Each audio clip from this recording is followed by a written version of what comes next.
Hi everybody, welcome back to video 2 and round 2 of the RTT. I took the Champions of Contagion list 2. The list on screen I went through in the first video in depth, so let's just jump into round 2, which was Mission J, Linchpin Race Banners Search and Destroy on Terrain Layout 6, and I was against SM Gladius. So on this map, it was the corners deployment, and this drone here started off here. I really wanted to try and avoid any sort of line of sight shenanigans here because of the las cannons. If they just roll hot, they could get me. So that was just down here. The Land Raider was up against this rune, and unfortunately, because of the size of it, it was still shootable potentially down this angle. Kind of just relying on smoke. It was one of the last things I deployed, so there wasn't going to be a lot of things he could have got in line of sight of it. The Brutalis here, obviously not the multi-melters on it, probably wouldn't have had range. The last cannons, there's no way from this ballistas wasn't going to be able to get line of sight on it. There was a Lancer here, which obviously is quite scary, but it wasn't going to be able to shoot with heavy. And then the Repulsor Executioner back here. The Redemptor could potentially have got a line of sight on it, but I think he was lining up to go down this way.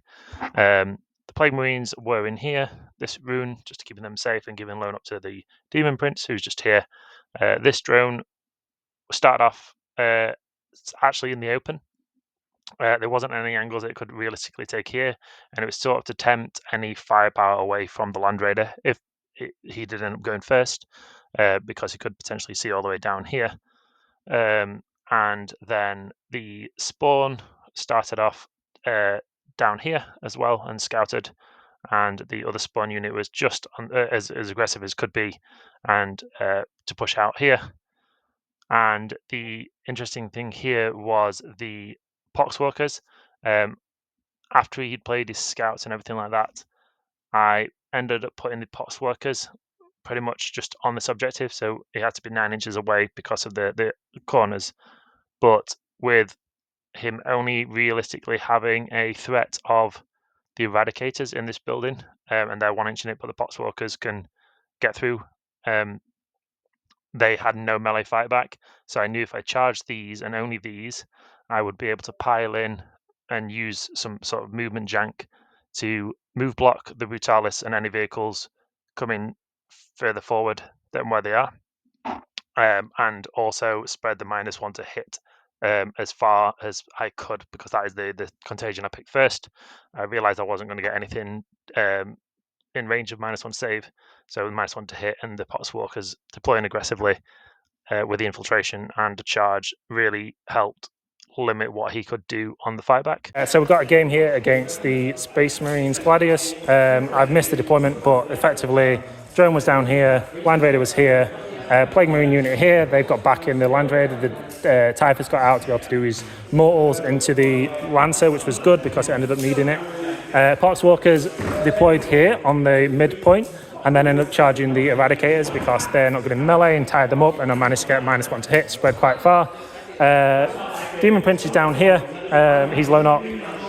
These drones shot these Eradicators. The spawn came over here. We got Assassinate and Overwhelming Force, which we managed to score. This drone here managed to kill the combi Lone Up Lieutenant over here, which was good. I wasn't expecting that to go through. And yeah, now we're just expecting the clap back from the Space Marines. We've got Mark for Death and what was the other one? Established Locust, which might be tricky. We've got marked, and marked. So we'll see how it goes. So for his fight back, we've got everything lined up here. Pretty much that can shoot the Land Raider is going to try and shoot the Land Raider, and anything that can't is going to put piddly shots into the Poxwalkers. He fell back the Eradicators, obviously, so that they can be picked up by the incidental shooting. But the Ballista has got all of its guns that can shoot this Land Raider. The Spawn were in a position that they were annoying, and they were going to be spreading the -1 to hit up there as well. Their Poxwalkers unit is spreading the -1 to hit to the Stern Guard, to the Ballista, to the Brutalis, and to, I think, the Repulsor Executioner was just out of range, unfortunately. But obviously, to keep outside of 3, he still has the sight to be able to get the shots. The Redemptor wasn't able to get their line of sight, so he's moved down to be able to pick up the spawn, and the Incursor unit popped out. I think their plan is to charge the spawn and take this objective off of me, but also get the +1 to hit from the shooting onto the Land Raider.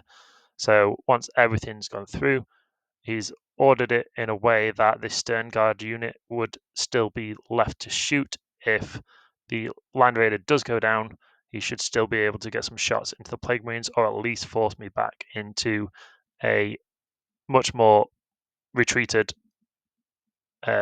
position for the Plague Marines, because the Stern Guard unit, with all their dev wounds and all their rerolls and everything, would cause me some issues.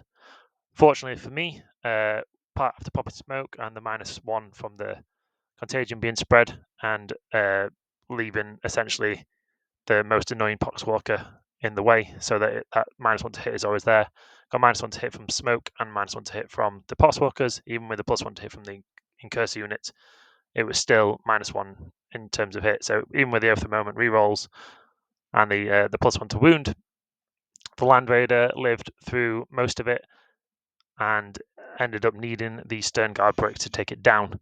It did take it down in the end, but it meant that because all the activations were done, I was able to deploy just outside of 12 of the Brutalis, so he would probably risk the 12-inch charge, because would have made the most sense. But the Plague Marines got out, and that meant that they could move and do a lot of damage with the shooting into all of these backfield units, and also spread the affliction, because I think this spawn ended up falling back and getting all of this in affliction again for my next turn, which we'll move on to that video now. So we've had a pretty lethal turn here. The Plague Marines ran up, killed most of the Stern Guard with his Plaguecaster Flamers and the grenade from the Biop. Demon Prince over there made his charge. A lot of the Flamers went into the Incursor units first, and just secured that for Storm. I ended up being able to storm his home as well. The Brutalis got one shot by the Melters from the Plague Marines, and then I made a charge with the Lord of Contagion unit into the Repulsor Executioner, into the backfield, and that with the crit 5s and rerolls took no problem all into there. Everything else is sort of tied up. Running a bit low on resources, but he's going to see what he can score these cards. I had Storm and I had no prisoners, so perfect for the turn 2 go turn. So as you saw there, the turn 2 go turn was pretty effective, taking down most of their assets. For the Space Marines, no more Executioner, no more Stern Guard brick to be scared of. The Eradicators got killed as well. There was just a couple of characters left. The Incursor unit got mopped up, so I was spread across the entirety of the midboard, with being linchpin, so scoring maximum primary. I can't remember the exact scoring that we went through with Adam. I know it was 22 points at the end, so I'm not sure if those are representative of what actually happened. But yeah, we managed to eliminate most of the army and most of the threat, and because we controlled the midboard and our deployment and had all the assets that we needed in the right places, we were able to get another 100 victory. Commiserations to Adam. He wasn't quite prepared for the aggressive push and what Death Guard can force you, that -1 to hit if it's spread to pretty much their entire army that needs to shoot something.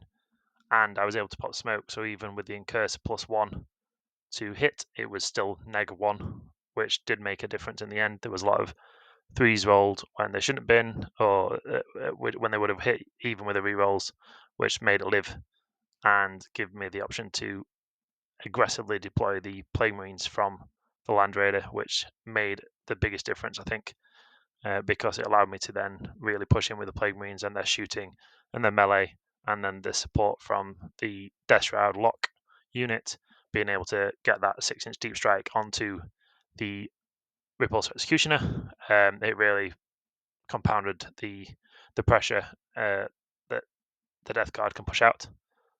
So yeah, another victory, and round 3 will follow soon. Thanks again for watching, guys.